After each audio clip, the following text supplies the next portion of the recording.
America ಮತ್ತು Israel ದಾಳಿಗಳಿಗೆ ಪ್ರತಿರೋಧ ವ್ಯಕ್ತಪಡಿಸ್ತಾ ಇರುವಂತಹ ಇರಾನ್ ಇದೀಗ ಹಾರ್ಮುಜ್ ಜಲಸಂಧಿಯನ್ನ ಪೂರ್ಣವಾಗಿ ಹತೋಟಿಗೆ ತೆಗೆದುಕೊಂಡಿದೆ.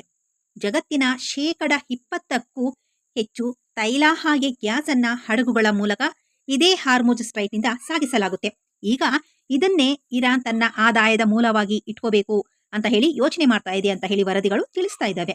ಹಾರ್ಮುಜ್ ಜಲಸಂಧಿಯಿಂದ ಅರೇಬಿಯನ್ ಸಮುದ್ರ ಮುಟ್ಟೋದಕ್ಕೆ ಹಡಗುಗಳಿಗೆ ಸಾಗಣೆ ಅನುಮತಿ ಶುಲ್ಕ ಅಂದ್ರೆ ಟ್ರಾನ್ಸಿಸ್ಟ್ ಫೀಸ್ ಅನ್ನ ವಿಧಿಸುವಂತಹ ಒಂದು ಪ್ರಸ್ತಾವವನ್ನ ಇರಾನ್ ಪರಿಗಣಿಸ್ತಾ ಇದೆ ಅಂತ ಹೇಳಿ ಹೇಳ್ತಾ ಇದ್ದಾರೆ. ಹಾರ್ಮುಜ್ ಜಲಸಂಧಿ ಅನ್ನೋದು ಬಹಳ ಕಿರಿದಾದಂತಹ ಜಲಮಾರ್ಗ. ಪರ್ಷಿಯನ್ ಗಲ್ಫ್ ಹಾಗೆ ಅರಬ್ಬಿ ಸಮುದ್ರವನ್ನ ಸಂಪರ್ಕಿಸುವ ಜಲಮಾರ್ಗ ಕೂಡ ಅದು.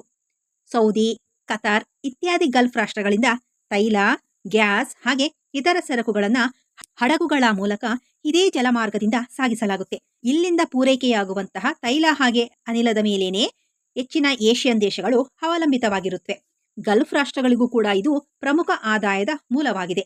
ಆದ್ರಿಂದ ಇರಾನ್ ದೇಶ ಈಗ ಹಾರ್ಮುಜ್ ಜಲಸಂಧಿಯನ್ನ ಇಟ್ಕೊಂಡು ಅಮೆರಿಕ ಹಾಗೆ ಗಲ್ಫ್ ರಾಷ್ಟ್ರಗಳಿಗೆ ಮರ್ಮಾಘಾತ ಕೊಡೋದಕ್ಕೆ ಅಣಿಯಾಗ್ತಾ ಇದೆಯಂತೆ. ಇನ್ನೊಂದು ಮಾಹಿತಿ ಪ್ರಕಾರ ಹಾರ್ಮುಜ್ ಜಲಸಂಧಿಯಲ್ಲಿ ಒಂದು ದಿನಕ್ಕೆ 100ರಿಂದ 135 ಹಡಗುಗಳು ಹಾದು ಹೋಗುತ್ತವೆ. ಇದರಲ್ಲಿ 15ರಿಂದ 20 ತೈಲ ಟ್ಯಾಂಕರ್ಗಳಿರುತ್ತವೆ.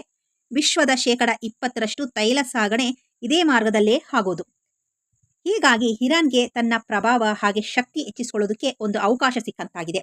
ಹಾರ್ಮುಜ್ ಜಲಸಂಧಿಯಲ್ಲಿ ತೈಲ ಅಷ್ಟೇ ಅಲ್ಲ, ಆಹಾರ ಮತ್ತಿತರೆ ವಸ್ತುಗಳನ್ನ ಕೂಡ ಹೊತ್ಕೊಂಡು ಸಾಗುವಂತಹ ಎಲ್ಲ ದೇಶದ ಹಡಗುಗಳು ಇರಾನ್ಗೆ ಟೋಲ್ ಹಾಗೆ ತೆರಿಗೆ ಪಾವತಿಸುವಂತಹ ಕಾನೂನನ್ನ ತರಬೇಕು ಅಂತ ಹೇಳಿ ಯೋಚನೆಯನ್ನ ಮಾಡಲಾಗ್ತಾ ಇದೆ.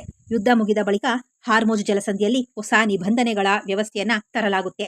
ತನ್ನ ಮೇಲೆ ನಿಷೇಧ ಹೇರಿದಂತಹ ದೇಶಗಳಿಗೆ ಜಲ ನಿರ್ಬಂಧಗಳನ್ನು ಹಾಕೋದಕ್ಕೆ ಇರಾನ್ಗೆ ಅವಕಾಶ ಕೊಡುವಂತಹ ಕಾನೂನು ಇದಾಗಿರುತ್ತೆ ಅಂತ ಹೇಳಿ ಇರಾನಿನ ಸರ್ವೋಚ್ಚ ನಾಯಕರಿಗೆ ಸಲಹೆಗಾರರಾದವರೊಬ್ಬರು ಹೇಳಿದ್ದಾರಂತೆ. ಹಾರ್ಮುಜ್ ಜಲಸಂಧಿಯ ಅಗಲ ಕೇವಲ 33 ಕಿಲೋಮೀಟರ್ ಮಾತ್ರ ಇರುತ್ತೆ.